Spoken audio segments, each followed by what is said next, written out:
Michelle being type A. Considering your and my blood types, that's impossible. Upon my return home from the hospital, revealing that my blood type was A, my father became furiously red-faced. Both of my parents are type O. It's impossible for two type O parents to have a type A child. You whore! Have you been cheating on me? You've deceived me for decades. We're getting a divorce right now. My mother turned pale at this inexplicable situation, while my father, in a demonic rage, confronted her. That's not true. Michelle is genuinely our child. If you doubt it that much, let's do a DNA test. Taken aback by my mother's unexpected suggestion, my father quickly agreed. Being at the center of this issue, it would be easier for me to live knowing my true origin. After undergoing the test and waiting 2 weeks for the results, an unexpected turn of events occurred. My grandmother began to tremble severely upon hearing the results of my test. Hey, what the hell is this? Could it be? Both my father and grandmother turned deathly pale, realizing the truth.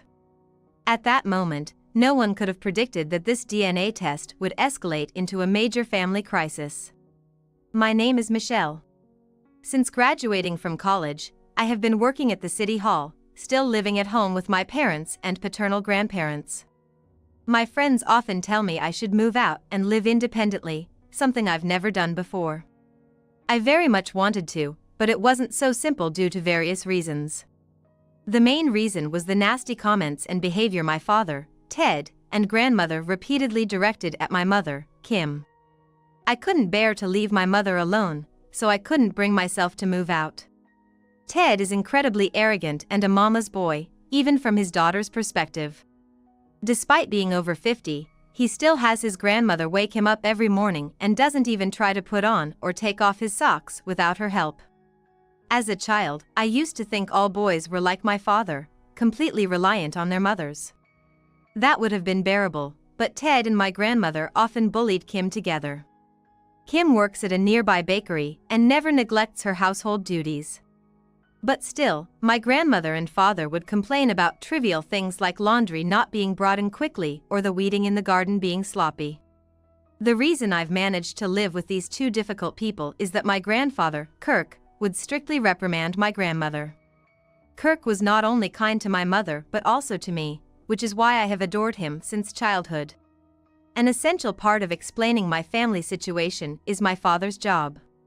Currently, my father works at a food company called Omiya Foods, which was established by my grandfather. Omiya Foods is so well known locally that there's hardly anyone who hasn't heard of it. Though my grandfather expanded the business from a small shop in one generation, he fell ill and was hospitalized about 6 months ago.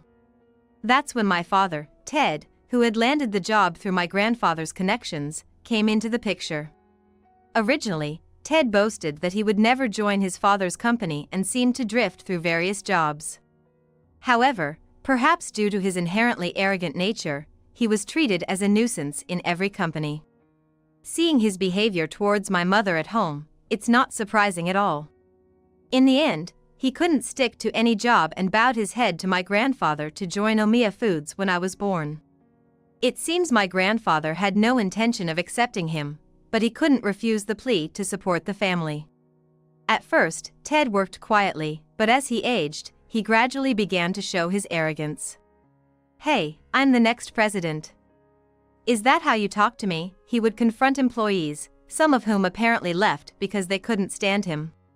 Every time such rumors reached him, my grandfather would scold Ted, but he seemed to dodge the issue and showed no signs of remorse. Now, with my grandfather bedridden, Ted has taken control of Ohio Foods. Originally, he was appointed as a nominal executive director, not wanting to burden him with extra work. Using that authority fully, he now freely runs the company as the acting president. Such tyranny would not have been tolerated if my grandfather were active, but being bedridden, he can't stop Ted. "Hey, the president is home. Come greet me at the entrance right now." Recently, every time he returns home, he says this, looking down on my mother and me even more. Making us bow and say, "Welcome home, you must be tired from work," has become a habit that satisfies my father's ego. With my grandfather hospitalized, he is unaware that we are being subjected to such treatment. Even if he knew, in his current state, it would be difficult for him to reprimand my father. Not just my father, but my grandmother's behavior has grown worse, treating my mother and me more like servants. Who do you think you have to thank for being able to eat? You're not showing enough gratitude, she would say, forcing us to do household chores. My grandmother would say this and force those of us who work to do chores. Despite never having worked since getting married, she pushes the household duties onto us. When Kirk was at home, he used to reprimand the excessive behavior. But now, no one can stop the rampage of my father and grandmother. I'm left to live comforting my mother, with my stress building up day by day. Then, one tragic day happened to me. While traveling to a neighboring county for a workplace training session, I was involved in a multi-car accident on the highway. Apparently, a number of people have died as a result of a driving error by a large truck. Fortunately, I survived, but I lost consciousness due to severe blood loss. The need for a blood transfusion brought significant turmoil to our family. Despite both parents being type O, my blood type turned out to be A. I was truly shocked, as I had always believed I was type O. After spending 3 months in the hospital, I returned home and unexpectedly disclosed this information, which infuriated my father. "Michelle is type A? That's impossible. I'm type O. If both parents are O, Michelle can't be type A." The reality made my father increasingly angry. "Kim, what's this about? Hiding something like this for decades, what a whore you are, you cheater." An awkward silence followed my report, then my father exploded with vitriol. If what my father said was true, indeed, my being type A would be strange. But there was no mistake in what I heard. During my hospital stay, I clearly remembered a nurse mentioning as part of small talk, "It's good you're type A, Michelle. It can be tough when there's a shortage of rare blood types." Hearing this, my mother turned pale but desperately asserted, "I swear to heaven, Michelle is my child. There must be some mistake." However, not only my father but also my grandmother showered my mother with heartless words. "It's inconceivable that you cheat behind your husband's back while he works so hard. I always thought a woman like you wasn't suitable for our family. Think about Ted, stuck with a wife who cheats and only gives birth to girls." My grandmother's cold gaze was not only directed at my mother but also pierced me. I had always known that one reason for my grandmother's coldness towards me was because I am a girl. She wanted a boy to carry on the family lineage, and it seemed she was displeased that her only grandchild turned out to be a girl. Every year on my birthday, she would say, "Well, if you were a boy, there would be so many things I'd want to buy for you.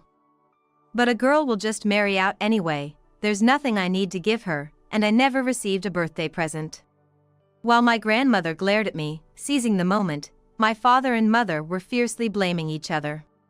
"I never want to see your face again. Get out now. We're getting a divorce."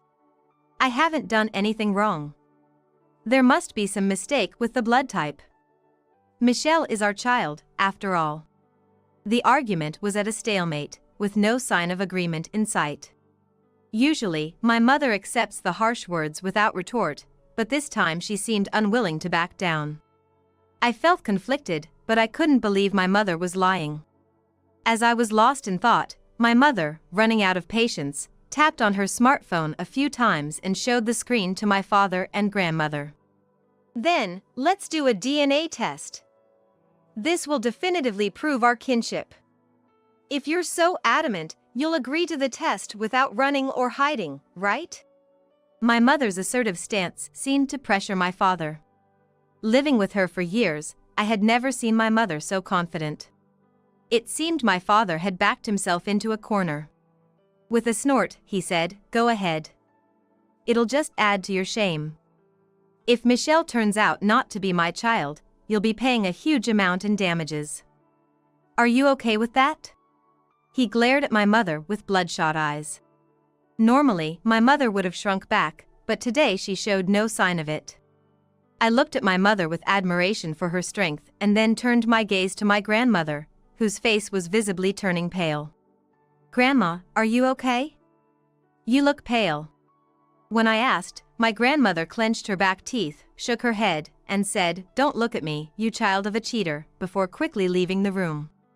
Afterward, our family went to the testing center to undergo DNA testing. However, the results of the test would not be known immediately but would be revealed after 2 weeks. Returning home to a tense atmosphere, my grandmother was waiting with crossed arms in front of the entrance. After hearing that the results were still unknown, my grandmother seemed somewhat relieved.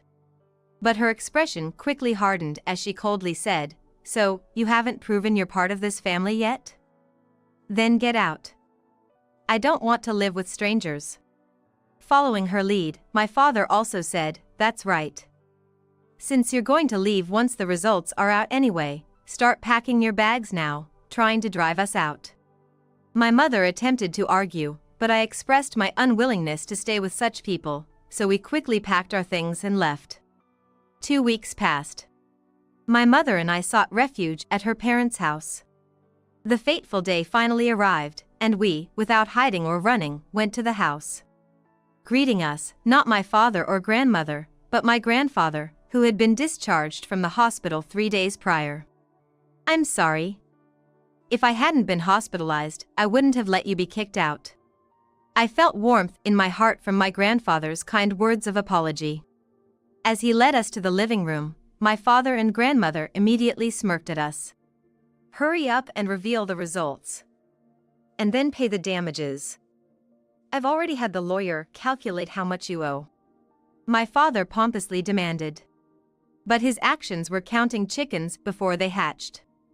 With confidence, my mother presented the documents from the testing center and declared, "Michelle is undoubtedly our child," proclaiming without a doubt that my father and I were related. "What? That must be a lie, right? You forged the documents, didn't you? Or did you bribe the testing center?" I felt only pity for my father, who made such off-base accusations. Right after my mother's declaration, I looked at my grandmother and saw her face turn deathly pale, clearly distraught. In contrast, my grandfather frowned and seemed angry, likely the only one unaware of the truth. My father must be the only one who doesn't know anything. Taking a deep breath, my mother delivered a shocking revelation to my father. "You've always claimed to be type O, haven't you? But look at this. You are AB type. With this, there's no issue with Michelle being type A born to me, an O type, right?" Hearing my mother's words, my father's mouth hung open as he blinked repeatedly. "What? How can I be AB type?" He could understand the information before him, but his brain seemed to refuse to accept it. Finally, he held his head in disbelief. "Because I was born to an O-type father and an A-type mother, right? I shouldn't be AB." Meanwhile, my mother shifted her gaze to my pale-faced grandmother. "Mother, you knew, right? That Ted's blood type is AB. Why did you feed him a false blood type? I think not only us, but also Ted has the right to know." She glared with a gaze filled with deep resentment. That was to be expected. Because of my father's mistaken belief about his blood type, my mother was labeled as an adulteress. As I waited to see how my grandmother would respond, she cleared her throat softly and said, "Was there really a need for such a dramatic DNA test? Can we truly trust these test results?" I too was mistaken about Ted's blood type. Let's end this matter here, trying to hastily conclude the conversation. Usually, my grandmother would have launched a tirade against my mother, but today she was unusually subdued. Then, my grandfather, who had been silent until now, looked up. "It seems it's time to tell the truth. You thought I didn't know, but I've known everything all along," he said, glaring at my grandmother before beginning to reveal the hidden secrets of the family. In fact, Shelley was pregnant with another man's child when she married me. She thought she had hidden it well, but I had already discovered everything during a background check before our engagement. He said, struggling to contain the anger in his voice. This was news to me, my father, and my mother. According to my grandmother had been involved with a married man, Ed, a high school teacher. Pregnant with Ed's child, my grandmother hid the truth and got engaged to my grandfather. Of course, she told my grandfather that the child was theirs. Ed was ill. When I confronted him directly, he confessed in tears. He said he wouldn't be around much longer and begged me to save at least the child, my grandfather revealed. Believing the unborn child was innocent, my grandfather made a significant decision. Even knowing it wasn't his child, he decided to raise my father, the child my grandmother was pregnant with, as his own. Ed died without ever seeing Ted's face. Since her engagement to me, Shelley never contacted him again. At least she was thorough in that regard. Stung by his remark, my grandmother clenched her teeth and glared back at him. The lies about the blood type were to prevent anyone from suspecting the child wasn't mine. Maybe it was possible to fool people back then, but with today's advanced science, it seems impossible to keep hiding the truth. Shelley, isn't it time to face reality? Although my grandfather spoke calmly, the anger in his words was clear to everyone. Suddenly, my grandmother stood up and looked down at him, saying, "Why do you have to bring this up? If you had kept quiet, both Ted and I wouldn't have had to suffer, right? Why didn't you take this secret to the grave?" She yelled in what seemed almost like a fit of displaced anger. I stood up to stop her, but someone else, sharper and quicker, confronted my grandmother. It was my father, who until this moment had been unaware of the secret. "What a terrible mother! Getting pregnant with another man's child and then marrying my father, are you out of your mind? If it weren't for my father's compassion, you and the child would have been thrown out. To continue deceiving your own child for decades and still play the role of a mother is outrageous." Given the circumstances of having his birth secret revealed just now, his harsh words might seem justified. But I knew. My father had no right to utter such words. The lowest of the low for cheating and lying? Then, Dad, you're the same, aren't you? It's strange to blame Grandma alone when you're guilty of the same. I said this and pulled an envelope from my bag. Inside were several photos. In each one, my father and a woman were consistently featured. She's Mary, age 35, working at the department store in front of the park, right? With so many photos, stop playing dumb now. I pointed out a photo that best illustrated their relationship, taken in a restaurant with a beautiful night view, where my father and Mary were kissing, oblivious to the other guests. I had already discussed this with my mother, but seeing it must have still been infuriating. Out of my father's sight, she clenched her fist tightly. Once, when I was coming home from work, I saw Dad walking arm in arm with this woman. Suspecting something, I had a detective investigate. "Grandpa, you didn't know about this, did you?" When I turned the conversation to him, my grandfather looked back at me in shock. Oh, what a mess. Completely irredeemable, both father and child. But the issue didn't end there. I dug into the envelope again and pulled out more scoops uncovered by the detective, showing them in the form of photos. Seeing them, my grandfather's face quickly turned red, and he pointed tremblingly at the photo I presented. "This can't be, they have a child? Shelley is in the picture too." The photo showed Mary, my father, my grandmother, and a boy about 5 years old. Anyone seeing the boy in a cap and a backpack, flanked by the adults, would recognize them as a close-knit family. The excuse that strangers just happened to appear friendly in a photo wouldn't hold up. My father was holding the boy's hand, and my grandmother was chatting with Mary, his mistress. As you guessed, the child is Dad's with his mistress. His name is John, and he's currently in kindergarten. I was shocked to find that Dad had introduced his mistress to Grandma as if it were normal. A person with any decency couldn't do such a thing, and Grandma accepting it is just as crazy. I tried to keep my emotions in check, but anger seeped into my voice at that moment. Not only did my father cheat in secret, but he also had a child, and my grandmother, who was informed of this, had secretly deepened her relationship with Mary.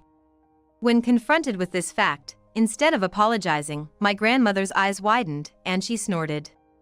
Remaining arrogantly unapologetic even when cornered must be a kind of talent. While clicking her tongue, she pointed at my mother and me, saying, "It's your fault for not bearing a son. Ted's heir can't be entrusted to a woman. If you two had just left, everything would have been resolved smoothly." It seemed my grandmother was initially shocked by the revelation of the hidden child, but her attitude changed completely when she learned he was a boy. She was very cooperative, wanting him to grow up as a worthy heir, indulging Mary in whatever she requested. This was the grandmother who never wanted to spend a penny on me for any celebration. Then, with my mother's resolved statement, the tension in the room skyrocketed. "You were saying something about paying damages earlier, but sorry to say, it's you who should be paying us. I've already consulted with a lawyer, so please make the payment promptly. If you refuse, I'm not afraid to take this to court." Now I understand why my father and grandmother have always been cold to my mother and me. They kept harassing us, hoping we would initiate the divorce, making it easier for them to bring Mary and her son into our home. What a naive thought. Did you really think I would allow that? Grandfather's voice trembled, deep wrinkles furrowing his brow. "It's Shelley and Ted who will leave this house. Pack your things and get out now." Grandfather slammed the table and declared forcefully. His presence as formidable as ever despite having just recovered from illness. "Wait a minute. What Mom said earlier was just a joke." Yes, just a joke, so don't be so angry, just a joke." With an ingratiating tone, the two tried to soothe my grandfather. The sight of my father and grandmother, who usually looked down on us, acting so servile was beyond pitiful. It made me feel nauseous. Naturally, my grandfather paid no attention to their words. Instead, he pulled out his smartphone and started contacting a security firm. "In fact, there are some people I want to be removed from our house. They won't leave, so I need your help." Realizing that my grandfather was serious, my father and grandmother quickly left the house without even having time to pack their belongings. After they left, the living room fell silent, and my grandfather spoke. "I'm sorry for the hardship I've caused you. From now on, I want both of you to live freely. Of course, I will take care of your immediate living expenses. And of course, my parents divorced. My grandparents also went through a late-life divorce. Afterwards, my father was stripped of his position as a successor and even as an employee, demoted to a part-time job. Prideful yet unable to hold down a job, my father said, 'I won't end up like this,' and quit the company immediately. Once free, my father sought refuge with Mary, but once he was no longer the heir to Ohio Foods, Mary disappeared, treating him as if he were expendable. Hey, can we start over? Please, I'm really struggling." My father, abandoned by his mistress, would say this to my mother often, but she never responded. She knew his attempts to get close were only to reduce the amount of alimony he owed. As for my grandfather, after divorcing my grandmother, his health improved significantly, and he continued to work actively on the front line. As his grandchild, I couldn't be happier. As for me, I started a serious relationship with a man from my workplace, with marriage in mind. He is a very kind and faithful man who has told me that my mother will move in with us when we get married. I have promised myself that I will not hide anything from my marriage partner like my father and grandmother did, and that we will trust each other to move on with our lives.